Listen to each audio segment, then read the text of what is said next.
পাকিস্তানের আগে দেশ ব্রিটিশদের অধীনে ছিল, তখনও ওলি ছিল। ব্রিটিশদের আগে নবাবীদের আমলে ছিল, তখনও ওলি ছিল। নবাবীদের আগে মুঘলদের অধীনে ছিল, তখনও ওলি ছিল। মুঘলদের আগে সালতানাতেরা ছিল, তখনও ওলি ছিল। বাংলাদেশের সময়ে এখনো ওলি আছে। 100 বছর পরে বাংলাদেশ থাকবে। হয়তো বাংলাদেশের স্বাধীনতা থাকতেও পারে, নাও থাকতে পারে। বাংলাদেশ আরো বড় কোনো দেশ হতে পারে, অথবা পরাধীন হতে পারে।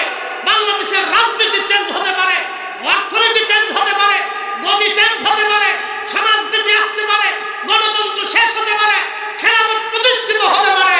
কিন্তু আউলিয়া কেরাম এই জমিনে কিয়ামত পর্যন্ত টিকে থাকবে। বাংলাদেশের 10টা দরবার যদি একত্রিত হইয়া ঢাকা শহরে মার্চ করে বাকি 12,000 দরবার বাদ দিলাম, আর যদি 12,500 দরবার মিলে একসাথে মিল মরিচ মার্চ করে, বাংলাদেশের কোথাও জায়গা দেওয়ার জায়গা পাবেন না। আহলে সুন্নাত ওয়াল জামাতকে কেনি দিয়ে ধাক্কা দিয়ে ফেলে দেওয়ার জায়গা এই কোনো সুযোগ নাই। কথা বলেন ঠিক আছে? তবে শুনে রাখেন, আমরা শান্তি প্রিয়। আমরা কি প্রিয়? আমরা গদির লোভ করি। যদি গদির লোভ করতাম তাহলে বাংলাদেশের পীর মাসে মাত্র 24 ঘন্টায় গদি নিতে পারে। 24 ঘন্টা। বিশ্বাস করেন না আপনারা? 24 ঘন্টা লাগবে। শুধু বলবে আপনারা আমরা আসতেছি, আপনারা আসেন। 24 ঘন্টা টাইম মাত্র। খালি যাইতে যত সময় লাগে। বাংলাদেশের সেনাবাহিনী আর পুলিশ দিয়ে গুলি করে ফিরাইতে পারবেন না। এখনো যেই জোহর আছে তখনও সেই জোহর ছিল, এখনো যেই আসর আছে তখনও সেই আসর ছিল, এখনো যেই মাগরিব আছে তখনও সেই মাগরিব ছিল, এখনো যে এশা আছে তখনও সেই এশা ছিল, এখনো যে ফজর আছে তখনও সেই ফজর ছিল, এখনো যে রমজান আছে সেখনো রমজান ছিল, এখনো যে কোরআন আছে তখনও সেই কোরআন ছিল, এখনো যে আজান আছে তখনও সেই আজান ছিল, এখনো যে দুরুদ আছে তখনও সেই দুরুদ ছিল, এখনো যে জিকির আছে তখনও সেই জিকির ছিল, এখনো যেমন সদকা আছে তখনও সেমন সদকা ছিল, এখনো যেমন দান আছে যাকাত আছে তখনও যাকাত ছিল, এখনো হজ আছে হাজি আছে তখনও হাজি ছিল, এখনো মানুষ উমরা করে তখনও উমরা করেছে, এখনো মানুষ তাহাজ্জুদ পড়ে তখনও তাহাজ্জুদ পড়েছে। সাহাবায়ে কেরাম তাহাজ্জুদ পড়েছে রাসূল কারীমের পিছনে, সাহাবায়ে কেরাম নামাজ পড়েছে নবী দেখে, সাহাবায়ে কেরাম ঈমান আনছে নবী দেখে। এজন্য আমরা সুন্নিরা নবী নবী করে কথা বলেন ঠিক না? কি বুঝেন? আহলে সুন্নাত কি আজকের না পুরাতন? শোনেন, অনেকে ভাবে যে আহলে সুন্নাত ওয়াল জামাতের ধাক্কা দিয়ে ফেলে দিবে। ধাক্কা দিয়ে ফেলতে পারবেন না। বাংলাদেশে যদি 10টা দরবার একত্রিত হয়ে ঢাকা মার্চ করে ঢাকা শহরে জায়গা দেওয়ার কোনো জায়গা নেই। বাংলাদেশের 10টা দরবার যদি একত্রিত হইয়া ঢাকা শহরে মার্চ করে বাকি 12,000 দরবার বাদ দিলাম, আর যদি 12,500 দরবার মিলে একসাথে মিল মরিচ মার্চ করে, বাংলাদেশের কোথাও জায়গা দেওয়ার জায়গা পাবেন না। আহলে সুন্নাত ওয়াল জামাতকে কেনি দিয়ে ধাক্কা দিয়ে ফেলে দেওয়ার জায়গা এই কোনো সুযোগ নাই। কথা বলেন ঠিক আছে? তবে শুনে রাখেন, আমরা শান্তি প্রিয়। আমরা কি প্রিয়? আমরা গদির লোভ করি। যদি গদির লোভ করতাম তাহলে বাংলাদেশের পীর মাসে মাত্র 24 ঘন্টায় গদি নিতে পারে। 24 ঘন্টা। বিশ্বাস করেন না আপনারা? 24 ঘন্টা লাগবে। শুধু বলবে আপনারা আমরা আসতেছি, আপনারা আসেন। 24 ঘন্টা টাইম মাত্র। খালি যাইতে যত সময় লাগে। বাংলাদেশের সেনাবাহিনী আর পুলিশ দিয়ে গুলি করে ফিরাইতে পারবেন না। না, পারবেন না। বাংলাদেশের সেনাবাহিনীর এত গুলি নাই, এত গুলি নাই। বাংলাদেশের সেনাবাহিনীর এত গুলি নাই। কিন্তু আমরা আউলিয়া কেরাম পন্থী বলে কেন? শুনে রাখেন, বাংলাদেশের জন্ম 71 সালে। তার আগে পাকিস্তান ছিল। পাকিস্তানের পিরিয়ডে ওলি ছিল। পাকিস্তানের আগে দেশ ব্রিটিশদের অধীনে ছিল, তখনও ওলি ছিল। ব্রিটিশদের আগে নবাবীদের আমলে ছিল, তখনও ওলি ছিল। নবাবীদের আগে মুঘলদের অধীনে ছিল, তখনও ওলি ছিল। মুঘলদের আগে সালতানাতেরা ছিল, তখনও ওলি ছিল। বাংলাদেশের সময়ে এখনো ওলি আছে। 100 বছর পরে বাংলাদেশ থাকবে। হয়তো বাংলাদেশের স্বাধীনতা থাকতেও পারে, নাও থাকতে পারে। বাংলাদেশ আরো বড় কোনো দেশ হতে পারে, অথবা পরাধীন হতে পারে। বাংলাদেশের রাজনীতি চেঞ্জ হতে পারে, অর্থনীতি চেঞ্জ হতে পারে, গদি চেঞ্জ হতে পারে, সমাজনীতি আসতে পারে, গণতন্ত্র শেষ হতে পারে, খেলাফত প্রতিষ্ঠিত হতে পারে। কিন্তু আউলিয়া কেরাম এই জমিনে কিয়ামত পর্যন্ত টিকে থাকবে। আল্লাহ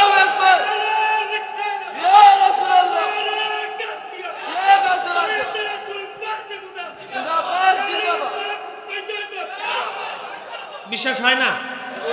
কোরআন শরীফ বিশ্বাস হয়? কোন আয়াতে ভুল আছে? কোন হরফে বেমিল আছে? যদি কোরআন কলিজার ভিতর থেকে বিশ্বাস করেন তো ভাববেন এটা আল্লাহর কালাম, পৃথিবীর কোন ব্যক্তির কালাম না, কালামুল্লাহ, কালামুল্লাহ।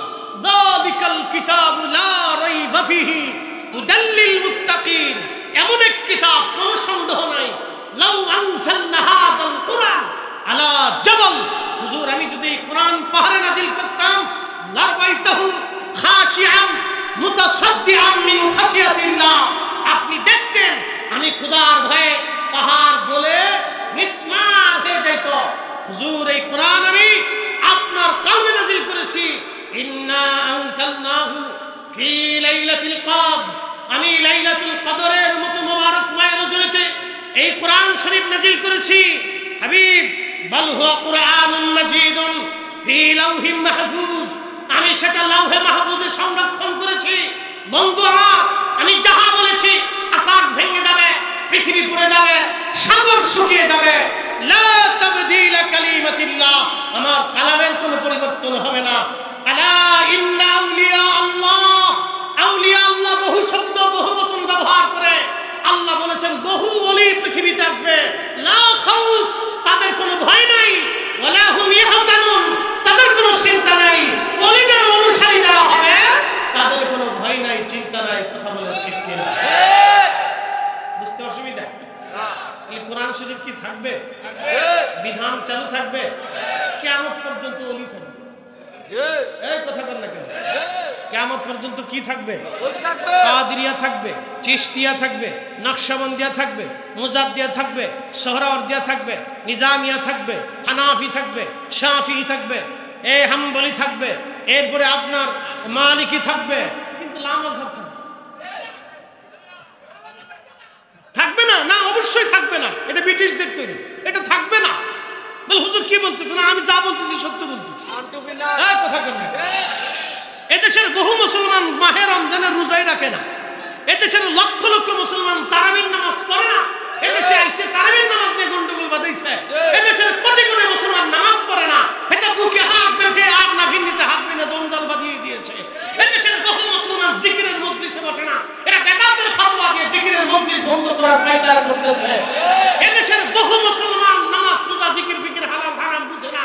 এদেশের আউলিয়া ইকরাম, উলামা ইকরাম, পীর মাশায়েখরা তাদেরকে দর্শে বসায় বসায় হালাল হারাম শিখিয়ে নামাজ রোজা শিখিয়েছে, মাথায় টুপি পরানো শিখিয়েছে, গায়ে পাঞ্জাবি জুব্বা গায়ে দেওয়া শিখিয়েছে, পাগড়ি বাঁধা শিখিয়েছে।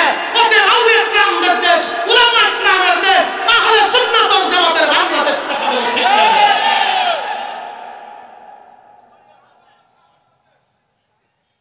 বুঝতে কি কোনো কষ্ট হচ্ছে আপনাদের? বুঝে যাবে, আমি অল্পতে অনেক ওয়াজ শুরু করছি। ওয়াজ করলে কি লাভ, শুনলে কি লাভ? লাভ হবে তার আমলে, আমলেও লাভ হবে না নবী প্রেম না থাকলে দিলে। ঠিক কিনা? নবী প্রেম থাকলে দিলে লাভ হবে কম, আমলে সুপারিশ করবে নবী রোজ হাসরের ময়দানে। জ্ঞানী যারা বুঝে তারা শুধু ইশারায়, নাদানেরে বুঝাইতে পারে আছে কে কোথায়। জ্ঞানীর মতো জ্ঞানী হলে অল্প কথাই বুঝে, পশুর মতো কচু হলে অল্প ঝালে সিজে। শাহজালাল আমিনী মুজাররদি সেই দিন যদি ওনার জায়নামাজ পানির নিচে ডুবে যাইত, যদি শাহজালাল আমিনী মুজাররদি রাহিমাহুল্লাহর জায়নামাজ যদি পানির নিচে ডুবে যাইত, আজকের এই সুন্দর বাগান আপনি পেতেন না। তার মানে বোঝা গেল শাহজালাল আমিনীর জায়নামাজ কিয়ামত পর্যন্ত বাংলায় ভেসে থাকবে।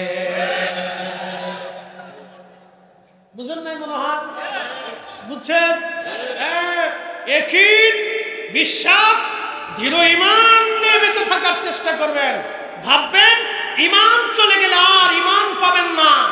বউ চলে গেলে বউ পাবেন, পিতামাতা চলে গেলে ও হাসরের ময়দানেও পিতামাতা পাবেন, কবরে যা দেখা হবে।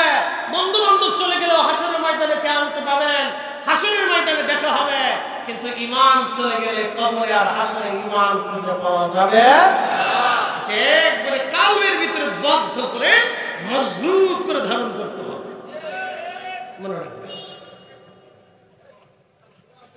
খাজা বাবা আজমের সেন্দারি রাহমাতুল্লাহ আলাইহি, প্লিজ কথা বলবেন না, ওয়াজের ভিতরে কথা বলতে হবে, শুনতে হবে। খাজা বাবা আজমের রাহমাতুল্লাহ আলাইহি সেই দিন তিনি আজমির শরীফে দাঁড়িয়ে এক মুষ্টি মাটি নিয়ে বিসমিল্লাহি আল্লাহু আকবার বলে পানিপথের প্রান্তরে ছুঁড়ে মেরেছিলেন। খাজা বাবা আজমিরের সেই ধুলি যদি পানিপথ প্রান্তরে না ছড়িয়ে পড়তো, তাহলে ভারত উপমহাদেশে আজকে আপনি ইসলাম খুঁজে পেতেন না। কথা বলে ওলি আল্লাহর বাংলাদেশ, শহীদ গাজীর বাংলাদেশ, রহম করো আল্লাহ, রহম করো আল্লাহ। কদিন আগে দিয়ে গজলটাকে শেষ করে আরেকজনের নাম লাগাই দিচ্ছে।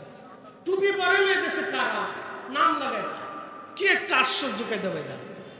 এদেশে মুসলমানদের মাথায় টুপি পরেছে আউলিয়া کرام, এদেশে মুসলমানদের জবানে কালেমার বুলিয়ে দিয়েছে আউলিয়া کرام, এদেশে মুসলমানদেরকে কোরআন শিখিয়েছে আউলিয়া کرام। এটা আউলিয়া کرامের জমি, এই কথা কম না কেন? এটা ওলিদের জমি, এটা ওলিদের জমি। এই ওলি আল্লাহর বাংলাদেশ, শহীদ গাজীর বাংলাদেশ, রহম করো আল্লাহ, রহম করো আল্লাহ। শাহজালালের বাংলাদেশ, শাহপরানের বাংলাদেশ, রহম করো আল্লাহ, রহম করো আল্লাহ। ওলি মনোনীত করেন নাই, সবাইকে আল্লাহ মুসলমান বানান নাই। আল্লাহ যাকে মুসলমান বানাইলেন তার বুলন্দ নসিব, যারে ওলি বানাইলেন তার আরো বুলন্দ নসিব, যারে নবী বানাইলেন তার আরো বিরাট বুলন্দ নসিব, যারে রসুল বানাইলেন তার আরো বিরাট বুলন্দ নসিব। এবং বিরাট সমস্ত নবীদের নবী যিনি, রসুলদের ইমাম যিনি, কুল মাখলুকাতের সাইয়্যিদ যিনি, তামাম সৃষ্টির ফাউন্ডেশন তিনি, রাহমাতুল লিল আলামিন নবীজির মহান সম্মান একেবারে অতুলনীয়। কথা বলেন ঠিক কিনা?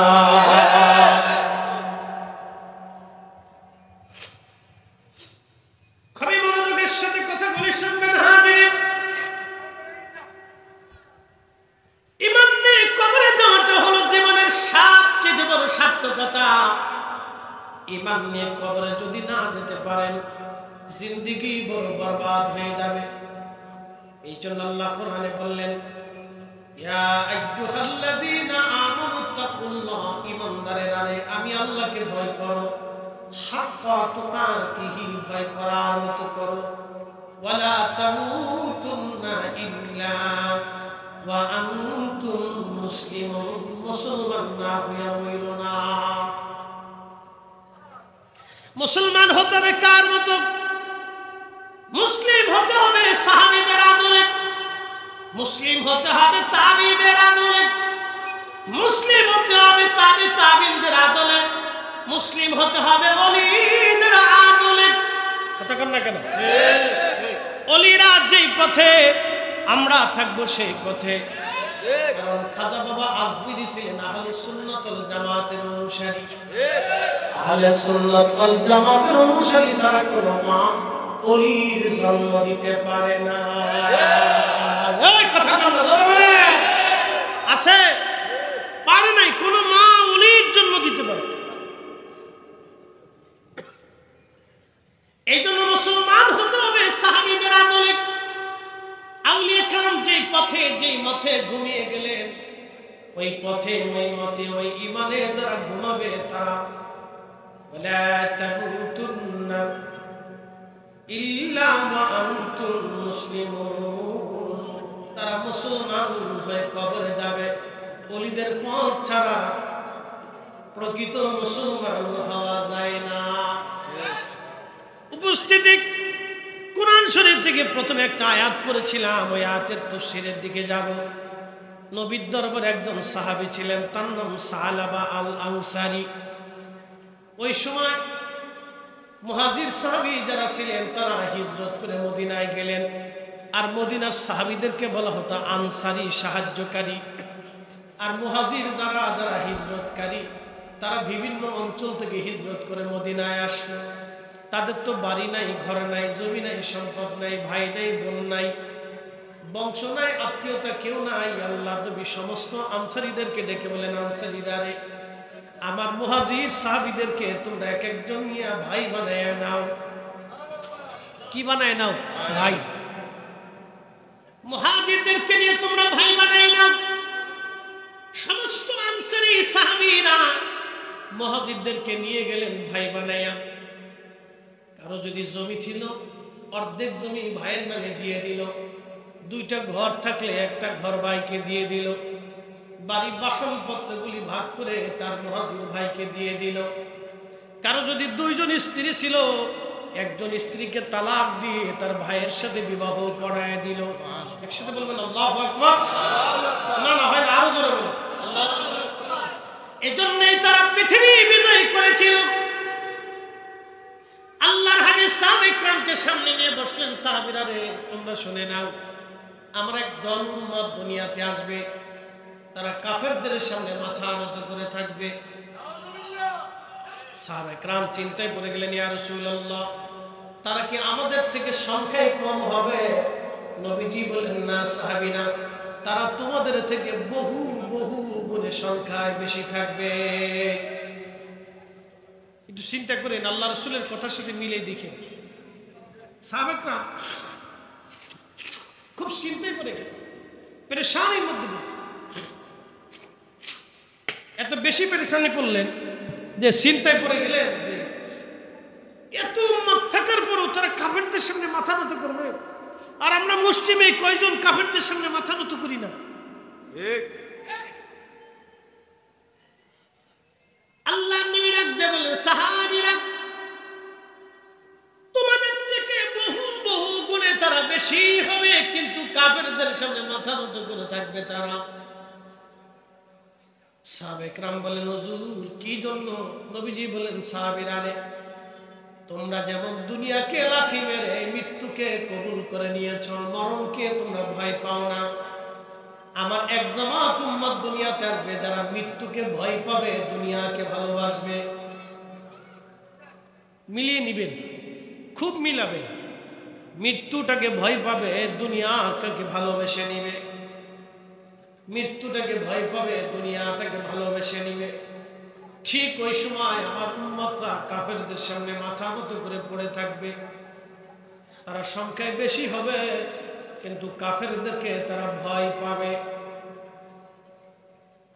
সংখ্যায় তারা বেশি, কিন্তু কাফেরদেরকে ভয় পাবে। সারা পৃথিবীতে দেশ আছে, মুসলিম দেশ আছে কয়টা? 52টা না 57টা? 57টা মুসলিম দেশ আছে। 57 মুসলিম দেশের 57 জন সেনা প্রধান আছে, 57 জন রাষ্ট্রপ্রধান আছে।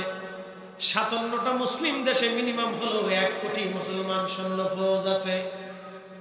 57টা মুসলিম দেশে 57টা বিমান বাহিনী আছে, বিমান বাহিনী প্রধান আছে, পুলিশ প্রধান আছে, গোয়েন্দা ডিভিশন প্রধান আছে। 57টা মুসলিম দেশের 200 কোটি মুসলমান।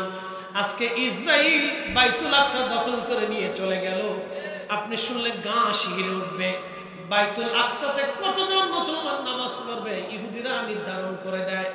বাইতুল আকসা কখন আযান মানে ইমাম নামাজ পড়তে পারবে কিনা ইহুদিরা সেটা ডিরেকশন দেয়। বাইতুল আকসাতে কতজন মুসল্লি ঢুকবে, কখন আসবে বের হবে, ইহুদিরা সেটা নির্বাচন করে দেয়। বাইতুল আকসা আমাদের নিয়ন্ত্রণে নাই, এটা কাফেররা নিয়ে চলে গেছে। 200 কোটি মুসলমান থাকার পর বাইতুল আকসা আমাদের হাতছাড়া হয়ে গেল। 57 জন সেনা প্রধান থাকার পর বাইতুল আকসা চলে গেল। 1 কোটি মুসলিম ফৌজ সৈন্য বাহিনী থাকার পর বাইতুল আকসা চলে গেল।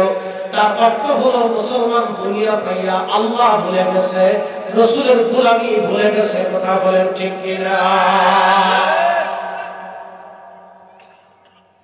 আপনি বুঝে বুঝে আল্লাহ রাসূলের কথার সাথে মিলিয়ে দেখবেন। 1450 বছর আগে যা যা বলেছে ঠিক তাই। সংখ্যায় অনেক হবে, কিন্তু তার কাফেরদের সাথে সামনে মাথা নত করে ভয় পায় না, সেও সাহস পায় না। সে মাঝে মধ্যে 2-4টি ক্ষেপণাস্ত্র ফুটিং মারছে, মারার পরে থেমে গেছে।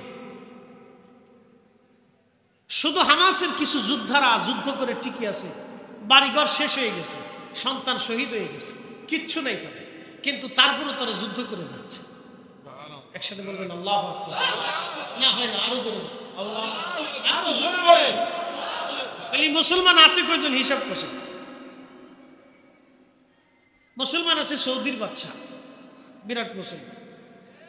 মধ্যপ্রাচ্যের যত আমির ওমরা আছে সব বিরাট বিরাট মুসলমান, না বিরাট বিরাট মুসলমান। তারা ঘন্টা মরি সবসময় থাকে, ঘন্টা মাথার তো সরাই না। কি কথা কন না কেন?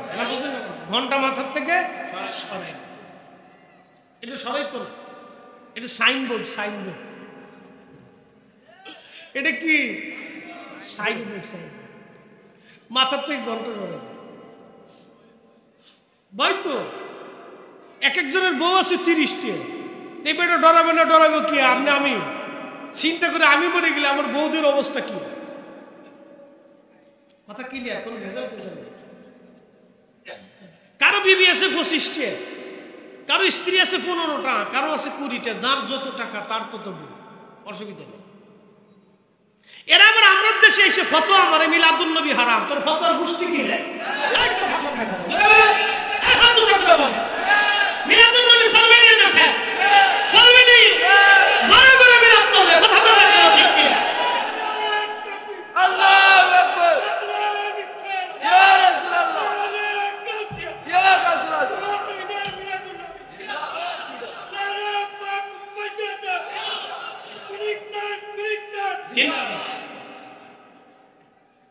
আমরা দেশে ফতোয়া ইস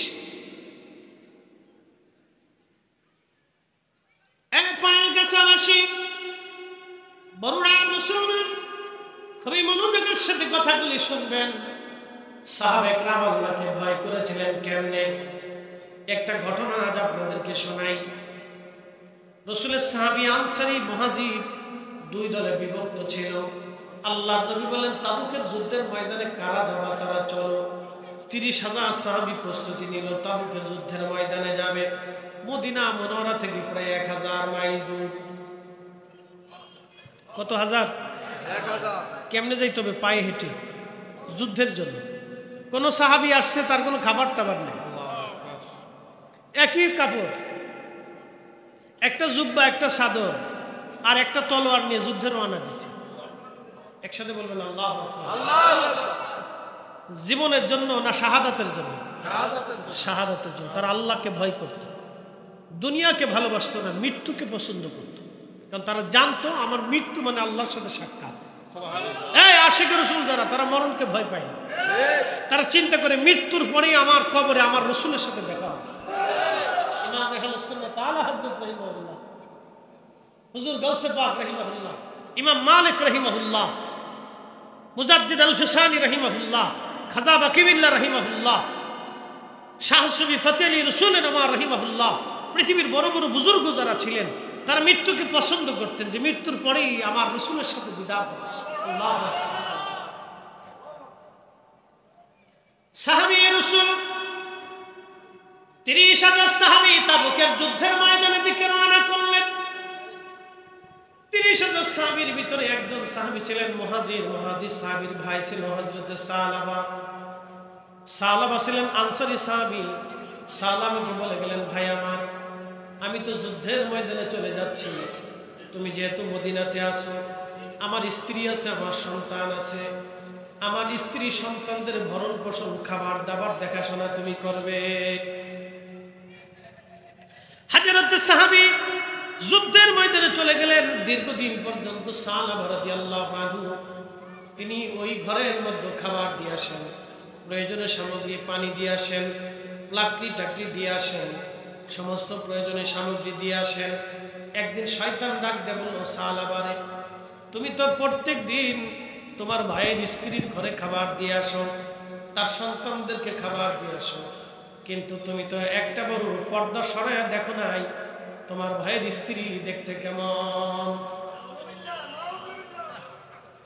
শয়তান রাসূল কারীমের সাহাবীর অন্তরের মধ্যে ধোঁকা দিয়ে বসলো। আল্লাহ নবী বললেন, সাহাবীরা রে শোনো, উম্মতেরা শোনো, শয়তান রক্তের শিরার ভিতর দিয়ে ঢুকে কালবের মধ্যে বসে বসে ধোঁকা দিতে থাকে। যদি ধোঁকা থেকে তুমি বাঁচতে চাও তো আল্লাহর জিকিরের ধাক্কা মারো। আল্লাহর জিকিরের ধাক্কা যখন মারবেন তখনই শয়তান আপনার কাল থেকে বের হইয়া দৌড়াইয়া পালাইয়া চলে যাবে। চিৎকার করে বলেন আল্লাহু আকবার। এজন্য ওলিরা জিকির করাইতো। ওলিরা কি করাইতো? আর আমরা দেশের মোল্লাই সৌদি আরব ফেরত, made in Saudi Arab, made in Abdul Wahab Najdi. উনি বেদাতের হত্যা ছিল। বেদাত সাহাবীদের জমানায় ছিল না। সুরাত থাকা কেমন ছিল? সাহাবীদের জমানায় ছিল না। আল্লাহর সাউতি যিকরিহি ইয়ানসারিফুন নাসু মিনাল মাক্তু ওয়া কানা আলা হাদিন নবী সাল্লাল্লাহু আলাইহি ওয়াসাল্লাম রাবাহুল বুখারী।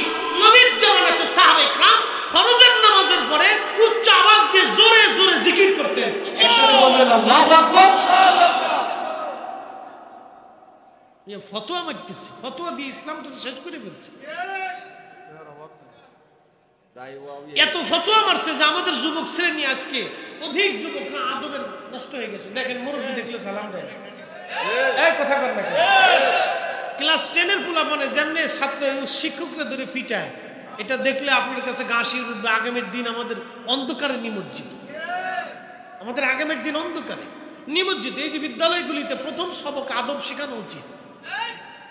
প্রত্যেকটা বাংলাদেশের বিদ্যালয়ে বিদ্যাপীঠে সিলেবাসের প্রথমেই আদব শেখানো উচিত। এটা আদব শেখানো হয় না। বাংলাদেশে এক এক সময় এক একটা শিক্ষা ব্যবস্থার ভিতরে কিছু আস্তিক নাস্তিক আবিদাবি আউলা দাউলা বাউলা বসে থাকে, যেগুলির কারণে আমাদের শিক্ষা ব্যবস্থা ধ্বংস হয়ে যাইতেছে। নারী কমিশন নামে নারী কমিশন আইছে বলে দিল পতিতাদেরকে কর্মজীবী শ্রমজীবীর মর্যাদা দিতে হবে। আরে বেটা, আমাদের দেশের লক্ষ লক্ষ নারীদেরকে বেশ্যা বানানোর বুদ্ধি হয়েছে। কথা বলা থাকে। আমরা উচিত কথা বললে বলবো হুজুররা ভালো না। আপনি বুঝতে পারতেছেন, যদি এদেশের পতিতাদেরকে যদি শ্রমিক হিসেবে মর্যাদা দেওয়া হয়, এদেশের লক্ষ লক্ষ নারীরা পতিতা ব্যবসায় নেমে যাবে। লক্ষ লক্ষ যুবকদের চরিত্র নষ্ট হবে, লক্ষ লক্ষ ফ্যামিলি ধ্বংস হবে, লক্ষ লক্ষ সন্তানের বাবা মার কোনো পরিচয় থাকবে। এটা কখনই হতে দেওয়া হবে না। কখনই হতে দেওয়া।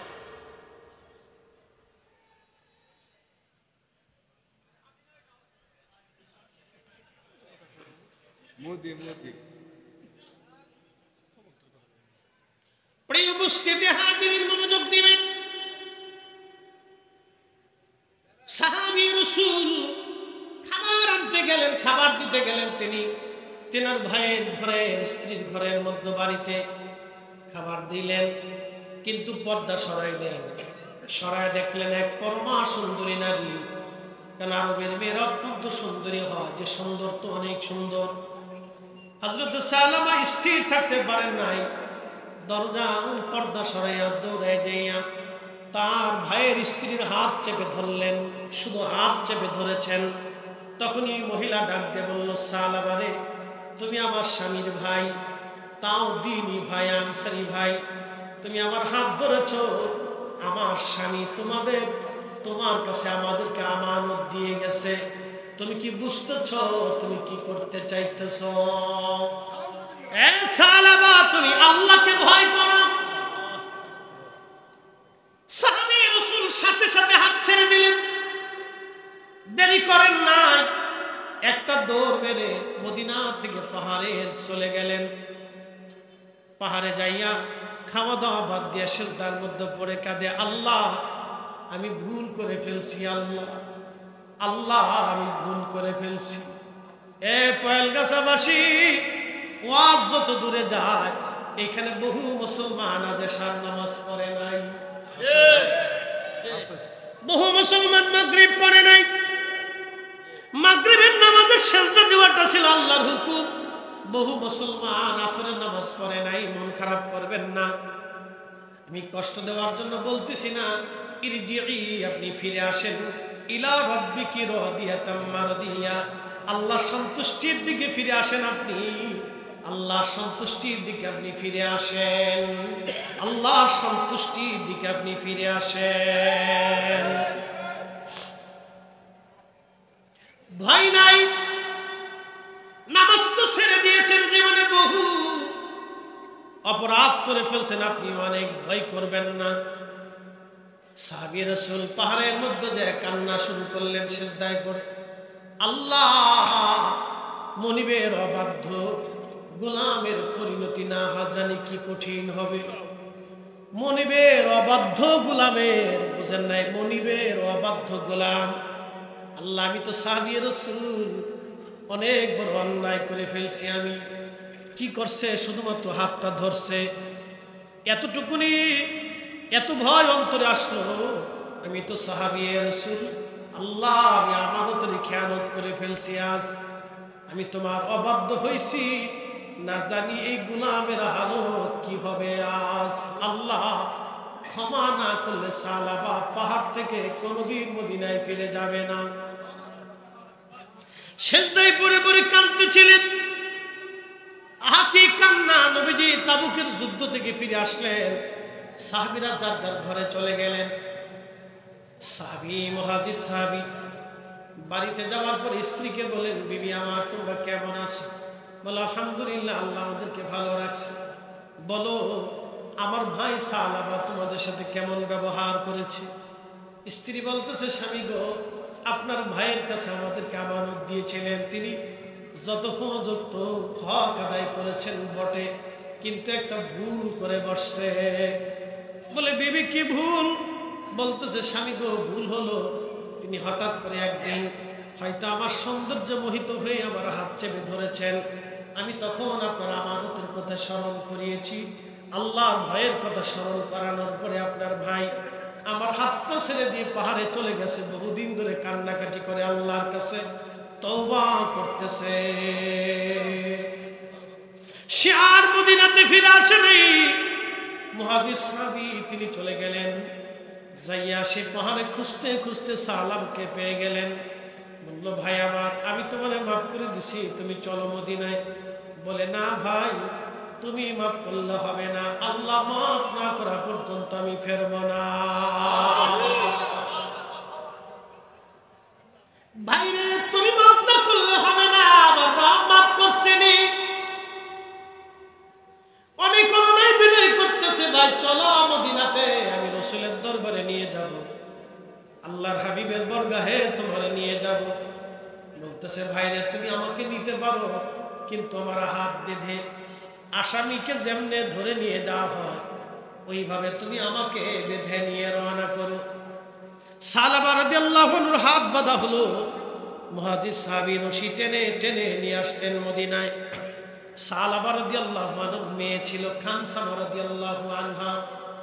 হযরতে খানসামা এসে বলেন, আব্বা জান, আপনি যে ভুল করেছেন গো বাবা, আসেন আপনাকে হযরত আবু বকরের দরজায় নিয়ে যায়, দেখি আবু বকর কি করে আপনার জন্য।